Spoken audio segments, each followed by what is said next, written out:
Okay, I guess we're going. Anti-nutrients. Let's talk about them. Why not? It sounds like a sinister word, right? Like anti-nutrient. It sounds like something that's going to come in, it's going to take away all of the healthy stuff, rob you of your health, and leave nothing but bad juju behind in your body. And some go so far as to say these anti-nutrients are proof positive that eating vegetables has a negative impact on your health. But my guest today says not so fast. So let's talk about it. Why not? Welcome to the Exam Room Live, brought to you by the Physicians Committee. Hello, I am the weight loss champion, Chuck Carroll. Thank you so very much for raising your health IQ with us in more than 150 countries around the world and making the Exam Room one of the most consumed nutrition podcasts anywhere today. And we are, in fact, on the case today, talking about anti-nutrients. What are these things? Are they truly the enemy of your health? How do they work? How concerned should you be? And if you're vegan, is it time to abandon that ship and become a hardcore carnivore?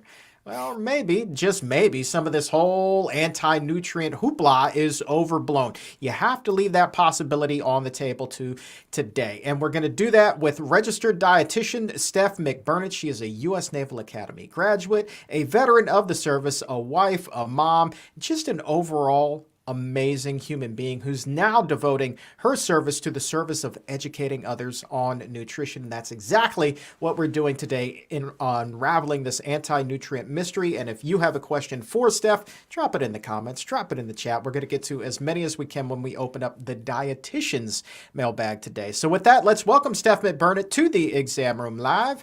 Great to see you, Steph. Hi, Chuck. That was such a nice intro. Well, you deserve it. You deserve all the accolades, my friend. All of them, and then some. So, anti-nutrients, let's talk about them. Why not? By and large, I mean, when I'm writing the script for the show today, I'm like, anti-nutrient, it just sounds like such a scary, scary word, something that you would conjure up for health on Halloween. How fearful should we be of these things?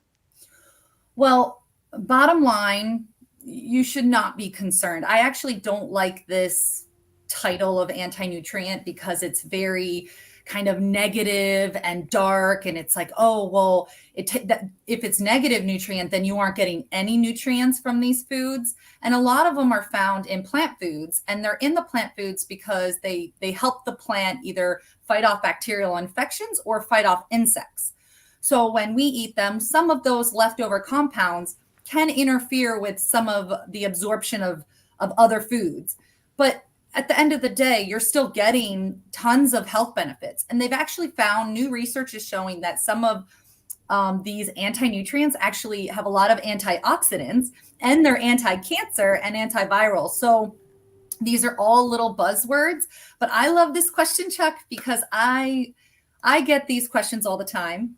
And so I really was excited to come on today because I feel like I want to answer, right? You know, someone asks and you say, pick me, I'll answer the question. I know the answer, but instead people go to Google and then they, you know, that makes me sad. But but I wanted to kind of set the record straight that anti-nutrients are not anything to be scared about. Maybe something to take note of, but not something to be scared about. All right, so let's really nerd out here. Let's talk about, first of all, what are some of the common anti-nutrients that we've probably heard of under their, regular names? I know lectins have made your list. That's something I'm sure we've all heard of. Yes, I think I know all the dietitians and the healthcare providers who are listening right now, they hear lectins and they all take that big sigh of, okay, because as healthcare providers, you sit down with someone and you really want to, let's bring down your cholesterol. Let's lower your weight. Let's bring down your A1C. And so you sit and you have a long conversation about increasing whole grains, increasing bean consumption, increasing your veggies and your fruits. And you send them off, right? You send them off for 3 weeks and you're going to have your check-in and you're just can't wait to hear how they've been doing.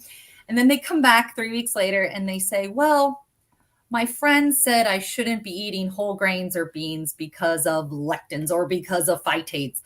And so I haven't done anything. I haven't eaten any of them. And I just sit there and I know all of you health care providers are like, yep, we've all been in that situation.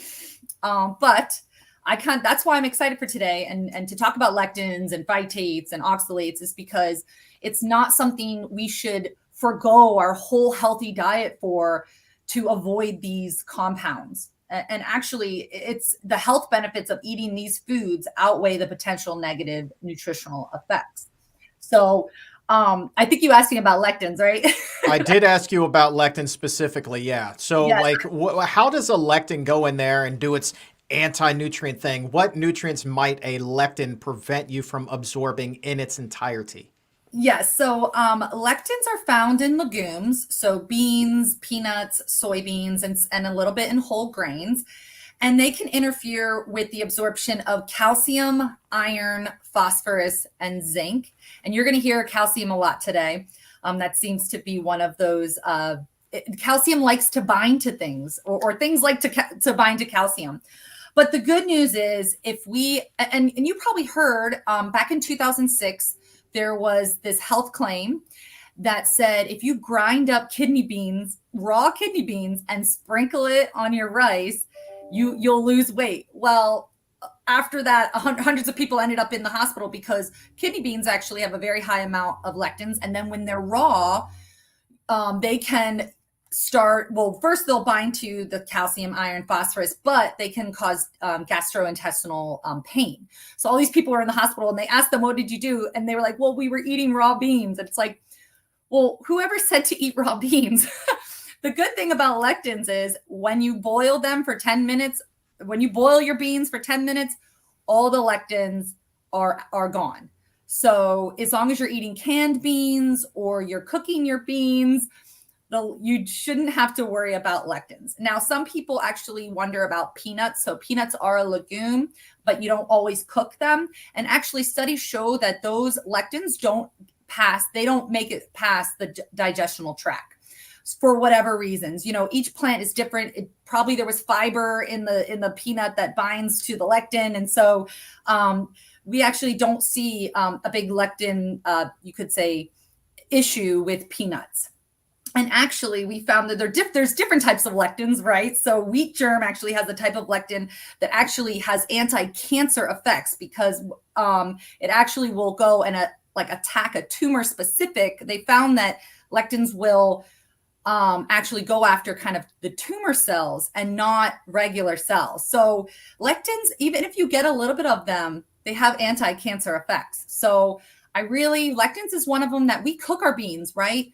So I really don't think you should stop eating beans. And correct me if I'm wrong, but didn't you just have Dan Buettner on, Chuck? Good and well I did, Mr. Blue Zones, and he loves talking about beans and how they are like one of the ultra longevity foods. He's been studying the longest, healthiest humans for the last 20 years. And he has found similarities in between their diets and other factors. And one of them is eating beans every day. So if lectins were, really detrimental, we wouldn't be seeing them as a staple for these blue zone people living to 100 and being healthy. So I really think lectins we can kind of put to bed as one that, as long as you're cooking your beans, you should be fine. Yeah, and really, I don't know many people that want to eat the raw beans. I know you were talking about grinding up raw kidney beans and then sprinkling them on rice. Like, I don't know. That just doesn't seem like it would even taste very good to me. So I'm gonna let that one pass. Yeah, and it was one of these many health trends. People talk about taking shots of different things, to lose weight. I mean, people will do, anything to feel like they're either gaining health back. And so this is one of those that, got to do your research beforehand.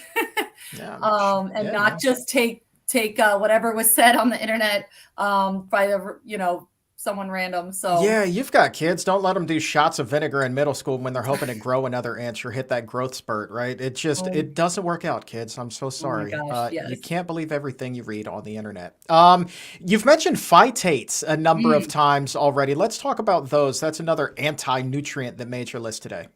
Yeah, so phytates or Filic acids are found in whole grains. You hear about it a lot when people are talking about they don't want to eat carbs because of the phytates, but they're in whole grains, some seeds. they're found in legumes as well and some nuts, and they can decrease the absorption kind of the same nutrients as lectins of iron, some zinc, magnesium, and calciums. Again, I bring up calcium.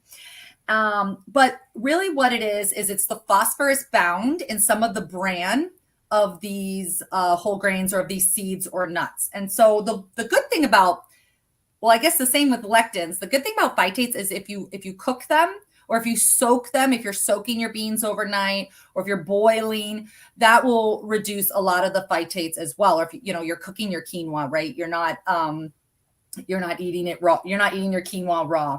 But they've also found health benefits with phytic acid. So there's antioxidants. They've actually been shown to protect DNA damage and stop cancer cell growth.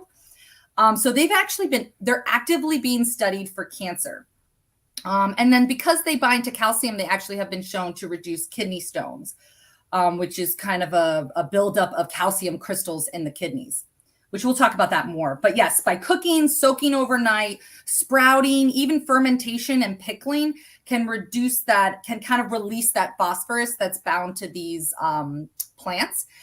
And so phytic acid is another one that I don't think a lot of us are eating raw quinoa or raw rice that hasn't been cooked. So I think I don't think it's something we need to be worried about. And again, they're actually pharmaceutical companies are trying to like bottle up phytic acid so that it can be, used with cancer patients. So there are the funny juxtaposition with these anti-nutrients is that they are coming out to be very anti-cancer, and they have all these other really positive benefits. So although they may inhibit some absorption of nutrients that we do need, they have a lot of benefits. And I don't think I mentioned this in the beginning, but with anti-nutrients, they're only affecting the nutrients that you're eating them with.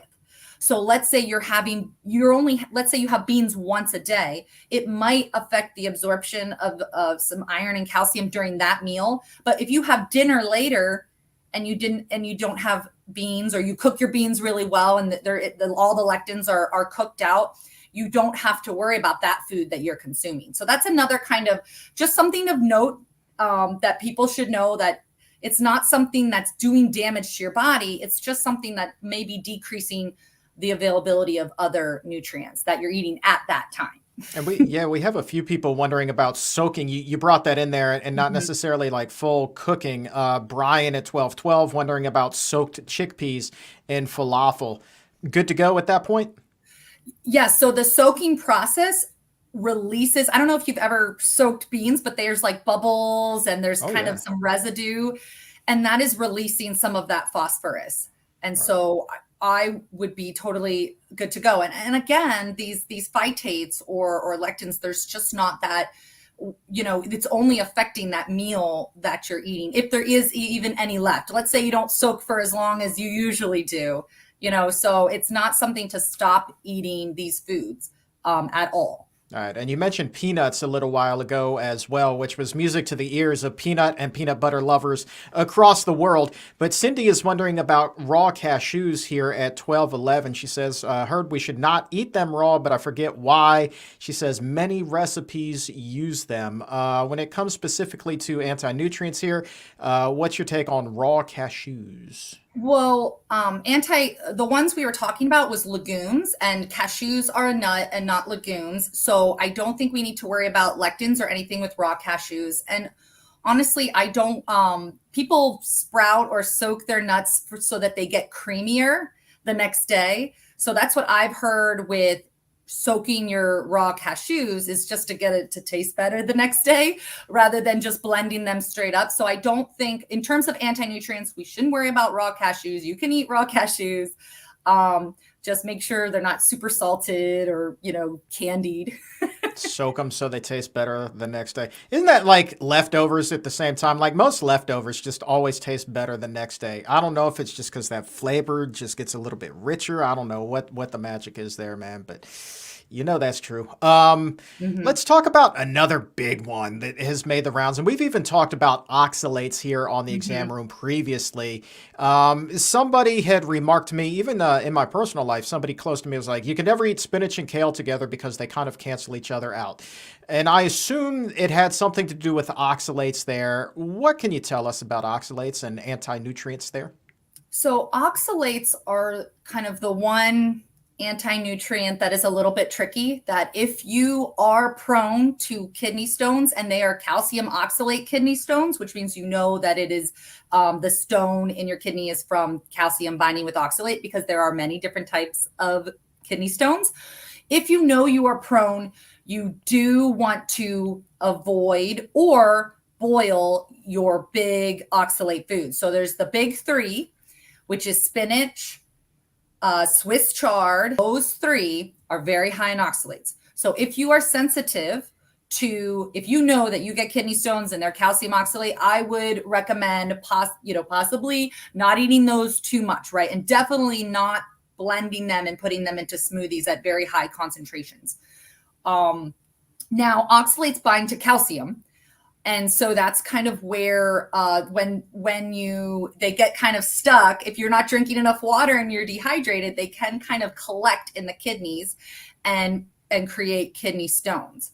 So this is one that can be, it is valid. This is a valid issue with oxalates and certain individuals. Now, I will also say that if you steam your high oxalate foods, so spinach, beet greens, Swiss chard, if you steam them, that reduces they're water soluble. So it reduces the oxalate by 30 to 40%.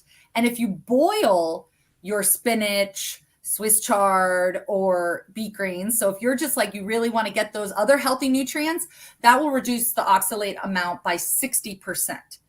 So those are some easy ways that if you are worried about oxalates, if you know that you're prone, that boiling or steaming your spinach, Swiss chard, beet greens, I'm going to just keep saying it. Those are the three big ones.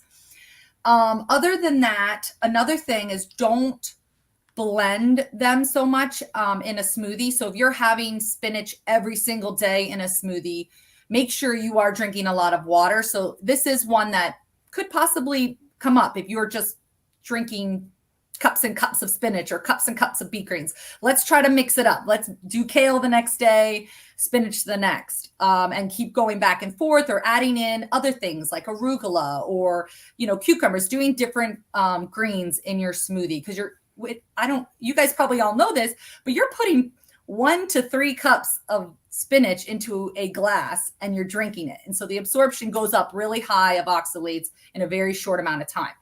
So I do recommend not every single day having spinach as your smoothie filler, I guess you could say. Try to mix it up a little bit.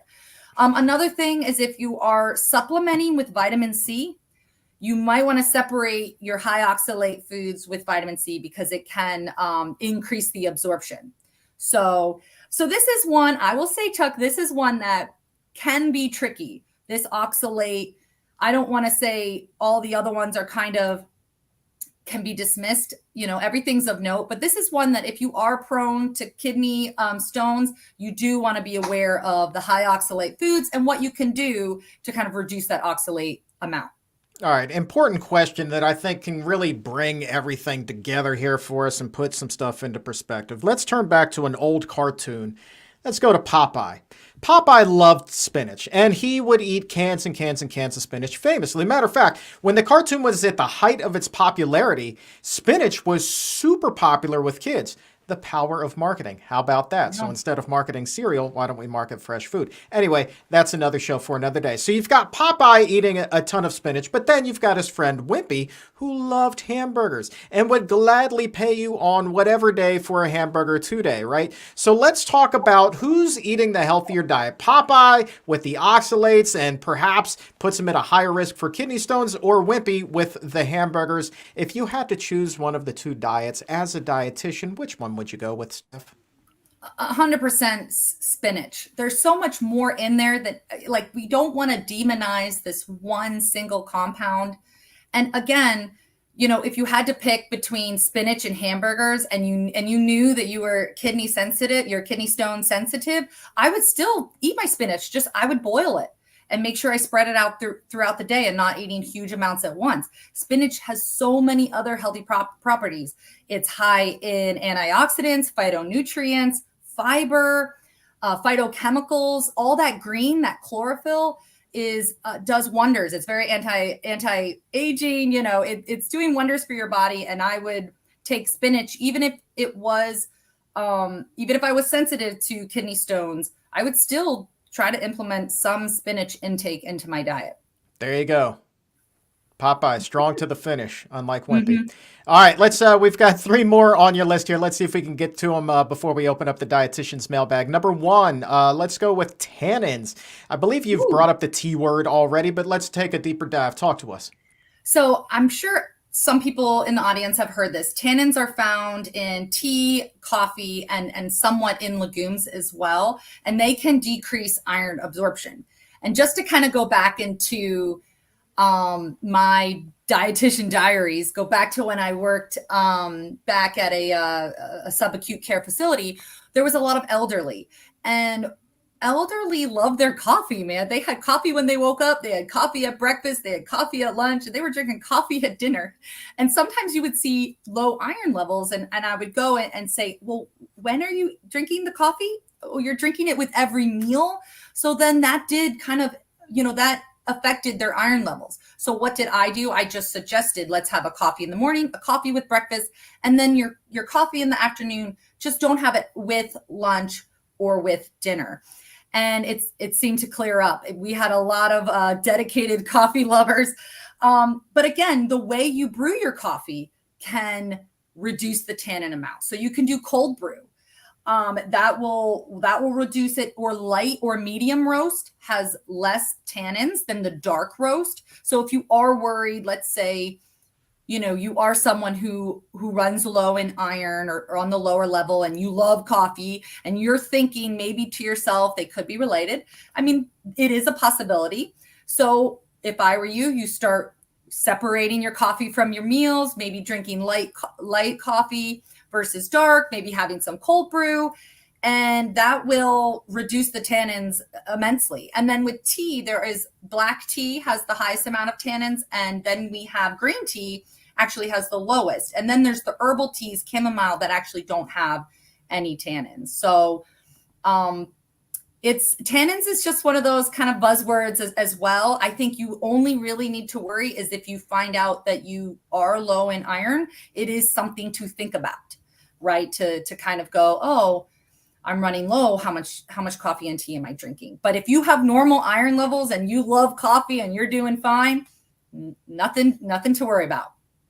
But legit here, when you were working with the elderly population here, you could see like that correlation between the amount of coffee they were having and the iron levels in their blood. Like legit Folgers was causing anemia. Is that kind of what I'm inferring here? I'll also say there's other factors, obviously, with people that affect iron levels, right? It can be what you're eating. If you're eating enough, as we age, we tend to decrease our appetite.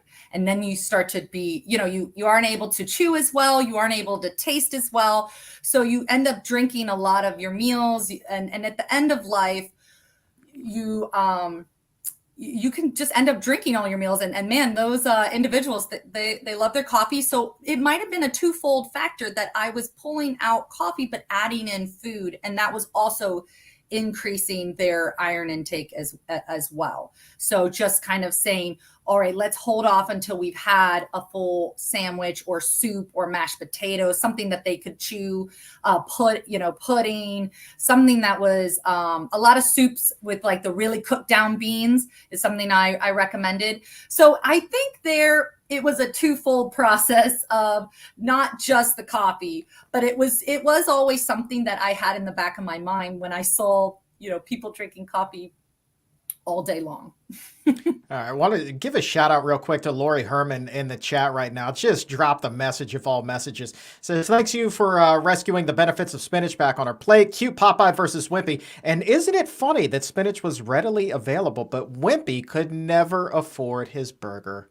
Oh, Lori, that's a much deeper episode than we have time for right now. Mhm. Also want to say hi to Nancy, who's watching right now in Wake Forest, North Carolina. Shout out to the Demon Deacons in the crowd. Nancy says she's learned so much from your amazing podcast, but this is my first time catching it live. Many thanks for raising our health IQs. Well, you are more than welcome. Thanks for being here, Nancy. Thanks for spending some of your lunch hour with us. That's awesome. All right, Steph, two more here. Let's start with Saponins, or if I'm mispronouncing that, please correct me at this time. Yeah, saponins. It can be either way. This is a less known anti-nutrient, and it kind of is along with lectins. It's found in legumes, and whole grains and some spinach. And it's sapo actually means soap, so it has kind of this emulsifying properties to it, which have been shown to sometimes disrupt the mineral absorption of iron, calcium, and zinc. But it also has anti-cancer and anti-cholesterol effect. So this was kind of a wild one that I didn't know much about, and I had to look into. These saponins are definitely toxic to insects, parasite worms, mollusks, and snails, and fish. But what they found is when they started testing them on mammals, they were on like rabbits and mice, they actually didn't get absorbed as much into the digestive tract. So even though some have considered these anti-nutrients that they see reduced iron, calcium, and zinc absorption, but really that might just be the fact that they get passed through the digestive system and they're taking some of those with them. But they actually have very high antifungal, antiviral, and antibacterial effect. And this might be because of the soapiness. It kind of might just like soap down the whole intestines. But it has been shown to have potential health benefits for lowering cholesterol, blood glucose, and cancer risk. So these are ones that again, this goes into the pocket of, yes, there is some evidence that it inhibits some mineral decrease of absorption, but we are seeing so many benefits that it is not anything to worry about. And so if someone says to you, well, I can't have that because of the soapy saponins, you say, well, actually, I heard they're antiviral and antibacterial, and my iron levels are just fine, and I like my beans and my whole grains. So this is one that I would put into you don't have to worry about. Good to know. And isn't it funny? Every time soap, for whatever reason, in any context, comes up on the show, I immediately think about cilantro, just because how some people will bite into that and they think this tastes like soap to me. Like you're getting your mouth washed out for saying something you shouldn't have when you were a kid. Maybe that's a topic for another episode. That's fascinating. Yeah. I know that's one of our colleague, Dr. Jim Loomis's favorite topics. He's talked about that on his show, The Doc and Chef with Karen Dugan. Last one here. I wish that we had time to address that because it's a fascinating thing. Last one on your list, and maybe I'm going to mispronounce this one as well, but Goitrogens or Goitrogens, which is it? I've heard it both ways. Goitrogens. Goitrogens. And that's because of its link to goiter. So your goiter is, or your thyroid is at the bottom of your neck. And when it's inflamed by either too little iodine, and there's other reasons, or too much iodine, it can get inflamed, and it's called a goiter because you could see it a little bit on people if they have a little bit of a bulb right here. And so these goitrogens are linked to cruciferous vegetables. So think broccoli, Brussels sprouts, cabbage, and kale. And there's been some studies that show that they prevent the absorption of iodine. And then so when they prevent the absorption of iodine, that can affect your thyroid. If your thyroid isn't getting enough iodine, it can get inflamed, and then you see that goiter. So they're called goitrogens. The good thing is if you cook them, this kind of cooks out those properties as well. And another one is if your iodine isn't low, if you're worried about this and you are, I know that the Esselstyns, they talk about cruciferous vegetables, eating them multiple times a day because they actually have nitric oxide in them, which is really good for your blood vessels. So they talk about eating these cruciferous vegetables 6 times a day. And if you are someone who is, partaking in eating cruciferous vegetables multiple times a day, and you're worried about your iodine, you can go get your iodine checked. But I have not heard of anyone on the Esselstyn's program who has an iodine deficiency. And so I think this is another one of those. It may decrease the iodine absorption, but it's not. The studies are not panning out the way, I guess, these demonizing and people who are talking about anti-nutrients. And actually, cruciferous vegetables, and I know we've talked about it on this podcast before, they are so good for you. They have been linked to reducing so many cancers, very good for lung health. So kind of cleaning out and detoxifying the lung and the liver, as well as being high in fiber. So, I mean, I know why, people suggest eating. I mean, I would suggest eating them every day. I try to have at least one serving of cruciferous vegetables a day because they definitely have these special anti-cancer properties. So if you're doing your checkup once a year and you are worried about it because you're having cruciferous vegetables 6 times a day, just ask your doctor, hey, when you're doing my panel, can you check my iodine as well? And if it is, then maybe you need to move your cruciferous vegetables away from some of the other meals of the day that you would be having iodine. So iodine can be in seaweed, nori sheets, or you can get it in iodine salt. So just really any meal that you're sprinkling a little bit of iodized salt in. So maybe separating those from your meal, or if you do an iodine supplement, just not having your broccoli with your supplement, even though your broccoli should be your supplement is what I'm doing. Goitrogens. I like Goitrogens better, to be honest with you, because that sounds like it's like the nickname for a school on the Jetsons or on Futurama or something like that, right? Goitrogens. I do like that. I don't know. It's just a cartoony kind of a day. Speaking of the Esselstyns, are you coming to the big show on November 7th, Steph? Oh, I would not miss it. I am getting a ticket for my mom. It's on November 7th, right? November 7th at the National Press Club. Yes, indeed. Tickets. It's my mom's birthday. I'm bringing her. Well, happy birthday, Steph's mom. All right. We'll make sure she gets the VIP treatment. That's fantastic. Everybody's invited. So tickets are on sale right now, pcrm.org/events, or click that link in the episode notes. Look, we have the entire Esselstyn family coming, and we are going to honor them, bestow them with an award for their contributions to making the world a healthier place. I mean, they are like the first family of nutrition. So we've got Dr. Caldwell Esselstyn coming. We've got Rip. We've got Jane. We've got Dr. Esselstyn's wife, and she's coming too, and she's a little firecracker. I love them all so much. So November 7th, Washington, D.C. at the National Press Club, really just a stone's throw away from the White House. Come and join us here. Tickets, pcrm.org/events, or that little link that's in the episode notes. Let's kind of put a bow on this before we open up the mailbag, and just give us some of your general solutions here for still being able to maximize nutrient absorption when we're dealing with these pesky anti-nutrients, which do not appear to be nearly as sinister as their name might suggest. Yes, I think the biggest thing is if it's beans, cooking them, cooking your beans, and cooking your whole grains all the way through, and not that I actually don't think you should worry really at all. The only one that's tricky, like I said, was oxalates.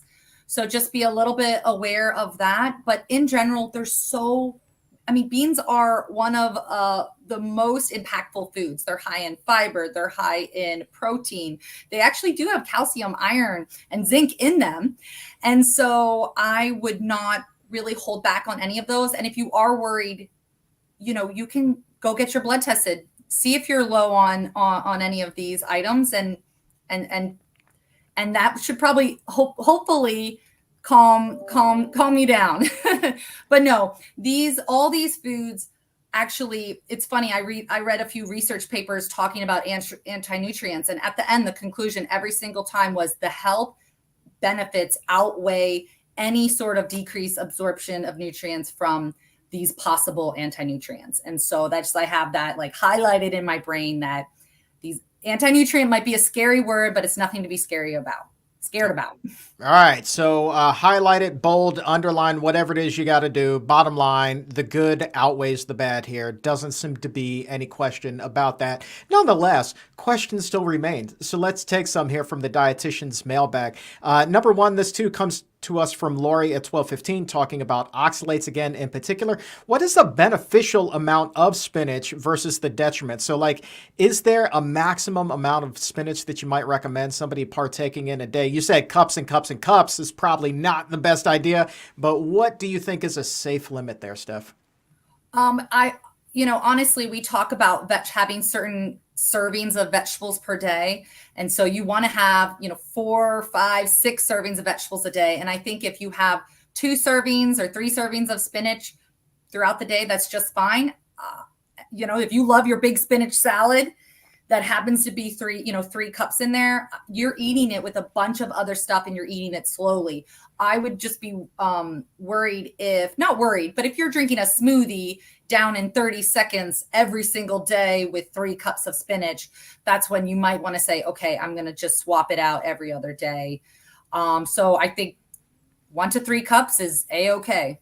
All right, roger that. Let's go to 50 Plus Personal Training LLC. Hey, how's your free plug? 12:18. Can I take my calcium supplements when I'm eating a spinach salad? There you go. So calcium supplements are a little bit of a hot topic. So we don't see much benefit if you're supplementing over the RDA. So if for women, or for men, it's 1,000. For women, it's 1,100. If you're supplementing large amounts of calcium over that, then we aren't seeing any benefits to hip fracture or bone density.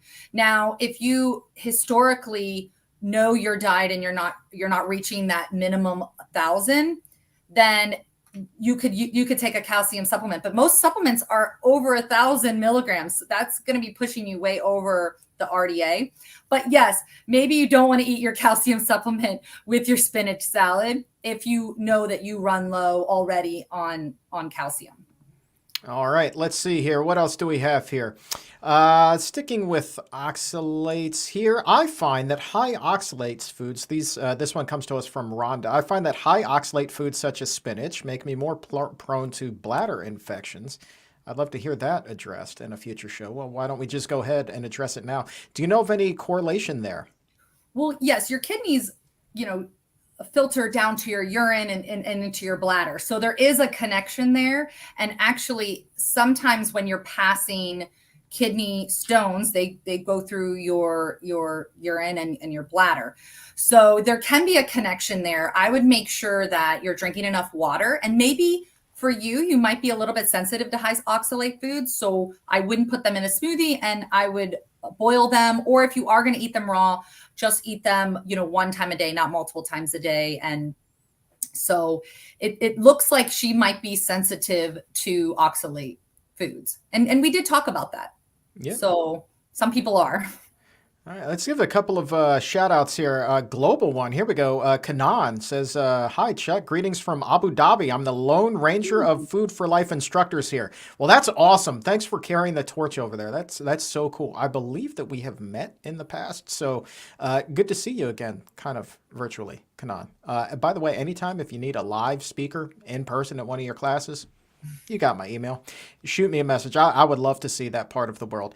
Also, let's take a question from... You know what? Let's go to a leftover from the last time you were on the show. We'll just kind of broaden the scope of our conversation a little bit. Get this one from Jelly Bean. Jelly Bean with the sweet tooth watching on YouTube. Is it true that all plants contain all essential amino acids? What say you, Steph? Yes. So this is, besides gelatin, which doesn't have tryptophan, this is kind of one of those myths that plants are incomplete proteins. So amino acids are 20. There's 20 amino acids, and there's some that our body cannot create, and that is the essential amino acids. And there used to be a thought that plants did not have all of these essential amino acids. But really what came out is when they were really looked at, they actually do have every single one, just in varying amounts. So you could say beans are low in lysine, but they do have lysine. So when you're eating a varied diet, you're going to reach your daily allotment of these different amino acids. And this actually, there's a few research studies on this, but one that really kind of epitomizes it was in 2019. It showed this beautiful, from the NIH, posted on nih.gov.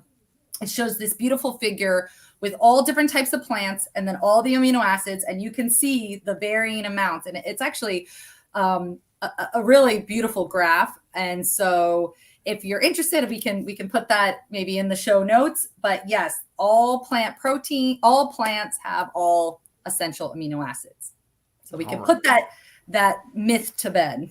Take it to the bank. You heard it here, not the first time, and it won't be the last time either, but it is for daggone sure. You have nothing to worry about when it comes to your protein, my friends. Let's go back to what it was we were talking about, cooking greens to reduce oxalates. Grab a question from our friend Allison Mahoney at 12:30. Can you elaborate a little bit on cooking them to reduce the oxalate levels? For example, does water and veggie broth saute offer the same benefits as boiling that you were talking about earlier? Yes. So oxalates are water soluble. So even steaming I know that people, when they're cooking spinach, or I do this too, spinach, Swiss chard, beet greens, steaming them will reduce the oxalate amount by about 40-ish%. A little bit less than if you boil them, because there's more water, right? Because the oxalates actually leach out into the water. And so boiling them will reduce about almost 60%. But yes, I think water and veggie broth, it's a liquid, right? So it will leach out those oxalates. I want to say hi to Tina and Joe, who are watching in Montreal. Say, hey, it's our first time watching live. Hi, Chuck. Hi, Stephanie. Just love this show. I met Tina and Joe at the Planted Expo in Toronto earlier this year, man. What just great people, man. I had so much fun chatting with them. So, hey, guys, how you doing? Fun story from Marissa, 1234. I'm a blood donor, been vegan, and couldn't believe it. They say my blood is very high in iron. How about that? How about that, Steph? Yes. My iron went up when I became plant-based. I always ran low in high school and college. And then after I went plant-based, mine is actually the highest it's ever been. So I just think that's interesting too, right? It's fascinating. That is fascinating. You know what? Speaking of not being vegan, let's talk a little bit about meat, right? We've talked about anti-nutrients in all of these plant foods. Are they also found in meat and dairy, other animal-based foods? So yes, there are some anti-nutrients found in animal foods as well. But if we're talking about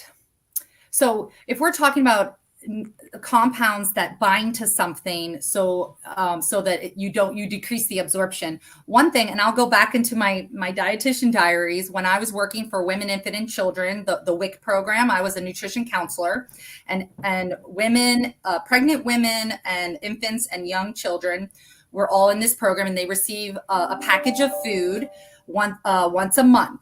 But in order to kind of get that package,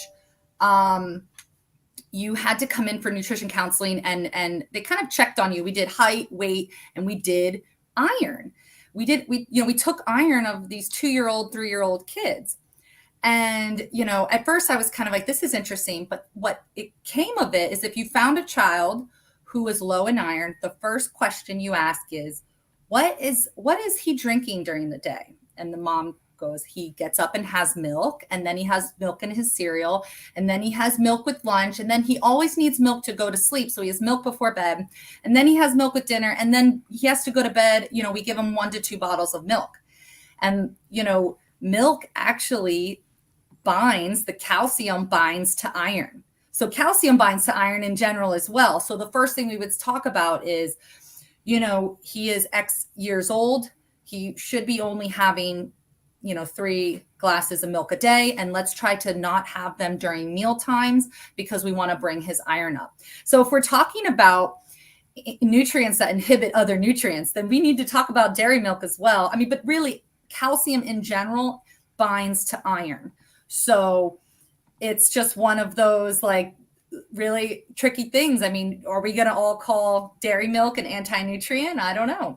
But you could even say the calcium in plant milk would do the same thing for iron as well. So All right, and let's wrap with this. Speaking of iron, you mentioned that your iron levels went up when you began to eat the plant-based diet. I wonder if you are big on making sure that there's vitamin C on the plate as well when you have a food with iron. And we'll wrap with a question from Jacob.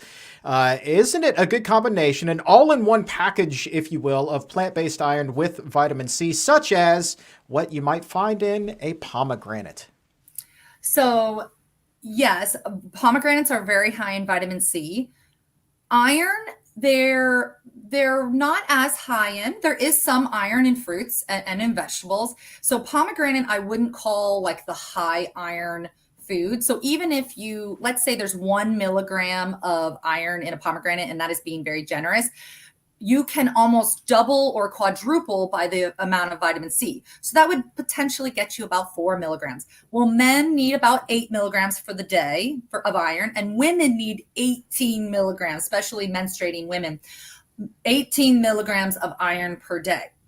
And so a pomegranate, I would not consider the all-in-one package, but if you take raisins, like dried fruits, dried figs, or apricots, they're actually almost to 2 milligrams in a half a cup. And then if you times that by 4, because of the vitamin C in those fruits, you can get to almost 6 to 8 milligrams by just having a half a cup of raisins.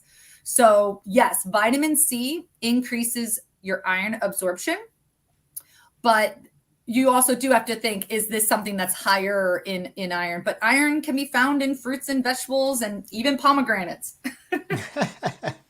All right, let's wrap with another great success story. Old Pueblo Vegan, all right, gets the shout out of the day here. 63 years old, just put their age out there because, well, they're proud. Went from a 44-inch waist down to a 32, now a 31 in Levi's 501s, but who's counting? You're a major hero of mine, Chuck. Well, thank you, Old Pueblo. That is awesome. And at 63, that is even better news because it is yet more proof that it is never too late to take charge of your health. And look, it's not just about weight loss. Yeah, it's fun to talk about going from a 44 down to a 32. Like, that's great. I love the fact that I went from 66 to 32-inch waist, right? But there's so much more to it than just a weight loss journey. And Old Pueblo, you are in for the ride of your life. Your life right now is just beginning at the age of 63. So thank you so very much for being here and sharing that amazing story with us. And if you guys feel like you've raised your health IQ by a point or two today, go ahead and like this video, subscribe to the channel here on YouTube, or if you're watching on Facebook, be sure to like the Physicians Committee there as well. That's how we continue to grow and make the world a healthier place together. Steph, you have just been a true gem, and I would love to bring you back again. I think that we definitely will, and then we are going to solve what truly seems to be the world's most pressing issue, at least in the McBurnett house, and that is how to eat a healthy plant-based diet while on a submarine. So let's do that again sometime. Yeah, we're up for it. I'll ask my husband what he's doing down there when he's under the ocean, how many fruits and vegetables he can get. He definitely hoards them a little bit, I think, when he's underway.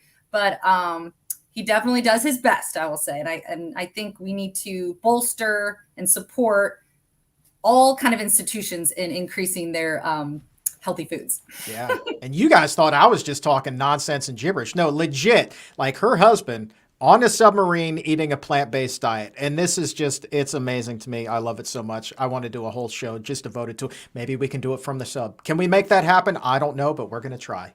We're going to try. I asked my husband, and it wasn't a instant no. It was like let me see what I can do.